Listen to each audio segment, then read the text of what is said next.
This video is sponsored by Squarespace. According to DP Review, there appears to be a trade-off between speed and dynamic range on the Canon R5II sensor. This does not surprise me at all. This is a pretty common thing nowadays, but what does that trade-off look like in the real world? And that's what we're gonna find out today. Let's do it. So I've actually been saying this for a while now. Overall image quality in cameras has peaked. And if anything, it's getting a little bit worse over time because the sensors are becoming stacked and the readout speeds, there's a little bit of sacrifice. But is this something that you can actually notice in the real world? That's the question.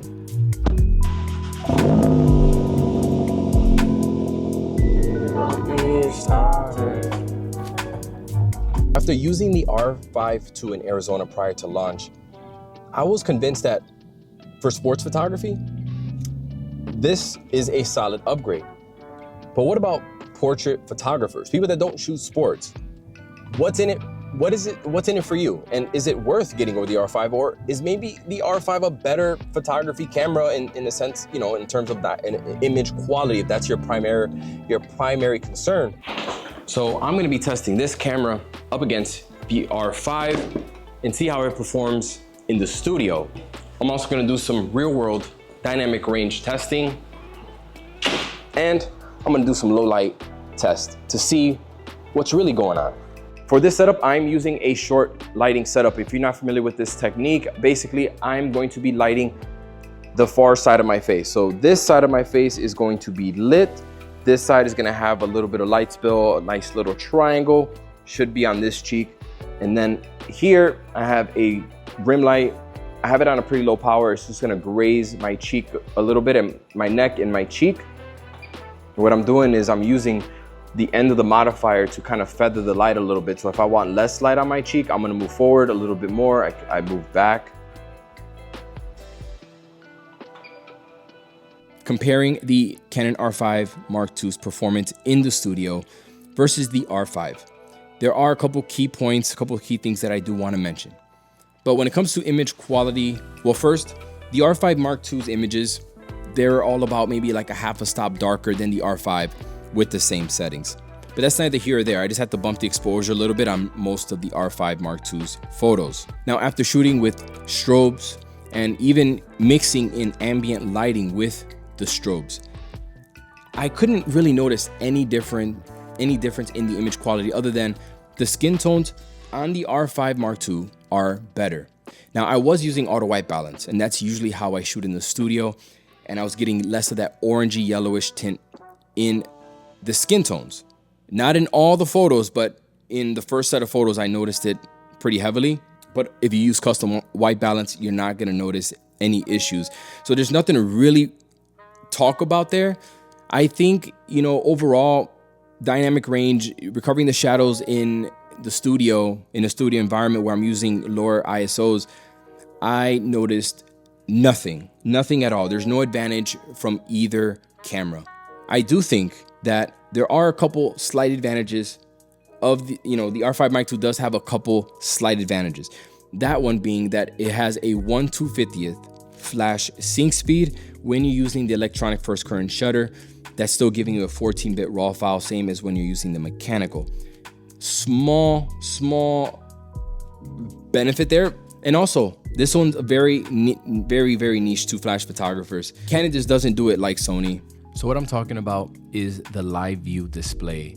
So on newer Sony cameras, I can toggle it on and off using a custom button so that when I'm using flash, I can quickly see what my ambient exposure is and make adjustments to it without having to turn off the flash trigger entirely. On the original Canon R5, you could not do this. In my R5II first impressions, I quickly discovered that you can map the OVF simulation to a custom button and just assume that it would work like the Sony, but it doesn't. It only works when you are not shooting with strobes. So with the R5II, you still have to turn off the flash trigger to see your ambient exposure. I did find that if you do turn off the OVF sim, you can wait about 5 seconds for the camera to forget it has a flash trigger on. Then you could see and make adjustments to your ambient exposure using the camera dials only. That's a little hack, but it still doesn't solve the problem. Now, coming from someone that shoots with both brands on the regular, I do hope that Canon does implement this in their cameras in the future. Now, what about dynamic range? So according to DP Review, they say what's becoming a familiar story, there appears to be a trade-off between speed and dynamic range on the R5II sensor. If you underexpose to protect the highlights in your image, then try to make use of the shadows by brightening them, by which you're gonna likely push the limits of your large sensors, camera's dynamic range. You're gonna find that your shadows are noisier than those of the R5, and then they go into more specifics on changing ISO values. But moral of the story, yes, the shadows are noisier, and that's a common trade-off nowadays when it comes to these stacked sensors. But by how much?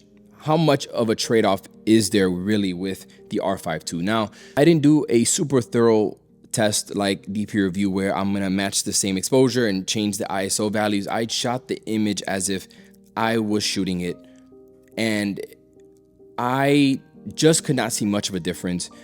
When I shot in my apartment, I exposed for my dog, and then I exposed for the outdoors, testing the highlight and shadow recovery. I just couldn't see much of a difference when you're using a lower ISO. Just could not see it there. So I decided to take a casual walk around downtown with both the R5 and R5II to grab some extra test shots for these examples. And I need you to see this. So this shot of the Sears Tower, when I max out the shadow slider, you can see at the darkest point that I can pull out more detail out of the R5, sure. But what actually caught my attention was more like how much nicer the image quality was on the R5II shot. I don't know if it's just me, but the colors and contrast are just nicer straight out of the camera. Here's another example where I shot more to preserve the highlights of the building. Both images, I mean, the R5, R5II both perform beautifully. There's tons of detail and sharpness. I'm just not seeing much of a difference when I'm pixel peeping these images. It doesn't matter, 100%, 200%, they all look great. Now, what about low light photography? Now, I was pretty sure that this was going to be the downfall of the R5II sensor. So I took some high ISO test shots on the rooftop of my apartment complex. This one was at 6400 ISO. To my eyes, it was really hard to see any difference here, so I went +1 in Lightroom exposure, and still, they pretty much look the same. I then shot a photo of the moon at 8000 ISO, bumping both exposures left me with the same result as before. Like, I felt like I was doing something wrong, so I put up a test chart in my living room and tested out each ISO. The results all the way up to 20,000 ISO were very similar to my eyes, with really nothing standing out other than the small shift in white balance. Okay, so I did some menu digging after the fact, and I realized that both cameras in the menu have noise reduction turned on to standard. So I went back outside. And I took the same shots that I did on my rooftop prior. Took the same ones at 3200, 64, and 12,800 ISO. So with noise reduction turned off at 3200 ISO, I could barely tell any difference in the files, even after boosting the shadows to 100%. At 6400 ISO, both shots look good, but when I boosted the shadows to 100%, now we were getting somewhere. Now you can see that the R5 is visibly cleaner in the sky. The R5II, however, is starting to show some chromatic noise in the sky. At 12,800 ISO, the R5 Mark II is visibly cleaner, and when the shadows are boosted, I mean, both are pretty bad to be fair, but the R5II has more of that chromatic noise in the sky, and just the overall details are muddier. Before I go over my final thoughts on this topic, I want to send a quick shout out to my sponsor, Squarespace. Squarespace makes it so easy and seamless to set up a website for your business, whether that's an online store, a blog, or a personal site like mine. Squarespace has this thing called Blueprint AI that gives you unique design and styling options to best align with your brand. A feature that can give your site some personality. I'm currently tinkering with it right now because I plan on doing an entire redesign pretty soon. It's also been effortless to manage my online store, selling my presets, and even more recently, I've been building out an appointments feature that will allow my viewers and site visitors to schedule a mentorship call with me in just a few quick steps. So if you use the coupon code Manny, you will get 10% off your first purchase with Squarespace. So check them out. Link will be in the description. At the end of all of these tedious tests, usually this kills my love for video making, but I did it anyways. What did I learn about the R5II? Well, I learned that the image quality on both the R5 and the R5II are so similar that this should not be a reason to upgrade or choose one over the other when it comes to doing any kind of still life photography. One thing I was impressed by, however, was how little the trade-off is when it comes to the R5II sensor and it being stacked when compared to the R5II sensor. The original R5 sensor. The original R5 sensor is one of my favorite Canon sensors, and I've been shooting with Canon alongside Sony for a very long time. The R5 sensor can stack up against Sony very, very well in terms, almost in any category. The R5II, there was very little trade-off. Sure, the R5 did have a little bit more dynamic range. In the real world, you don't really see it much unless you push that file to the absolute max, and I don't think people are going to be pushing it all the way to the max. The images are slightly cleaner in low light at high ISOs, but that's me reaching. That's me boosting the shadows 100% at 12,000 ISO, 6400 ISO. For the most part, the performance was very similar. I did like the R5II's images. They were crispier with more contrast. They looked better straight out of the camera. The white balance was more accurate, but still very, very close. Now for my studio photographers out there, I do like the skin tones coming out of the R5II. I feel like the color science was tweaked a little bit. It just wasn't a white balance thing. It was a color science thing. I think it was tweaked just a little bit,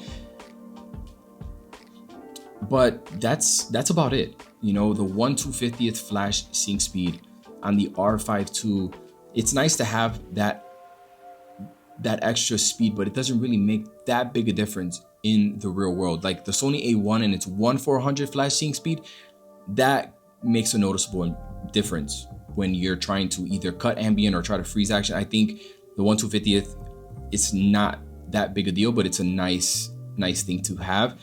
I think for me that the R5II in the studio, the thing that I like the most, honestly, the EVF is bigger and I can see the details better if I'm not tethering. But there's not many advantages for studio photographers and this camera. So if you are looking to get an R5II, I would base that decision on other things like having the extra frames per second, the better rolling shutter performance, things like pre-capture. If you need a more capable video camera, if you want better, more refined ergonomics, which is something that I really appreciate, I think these are all valid reasons to upgrade or to spend that extra money on the R5II. But for still life photography, photographers just don't do it for the image quality because there's not much of a difference. Hopefully you appreciated this video. These, like I said, usually these kind of videos make me hate video making. I don't like sitting in front of the computer, going cross-sighted, staring at images and comparing them. I like to try to be creative. Those are the kind of videos that inspire me to keep going.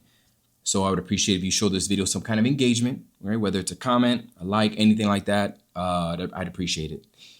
So with that said, I hope I don't have to do one of these. Actually, I think for sports photography, because I can shoot Major League Baseball. I have a pass. Maybe I'll go to Wrigley Field and compare these two images or compare these two cameras shooting sports. I think I really want to show off the eye control. And for a lot of people, the eye control doesn't work for them. But for me, I've had pretty great success with the eye control, and I think it's a powerful tool. So let me know if that's something that you would want to see as well. Talk to you soon.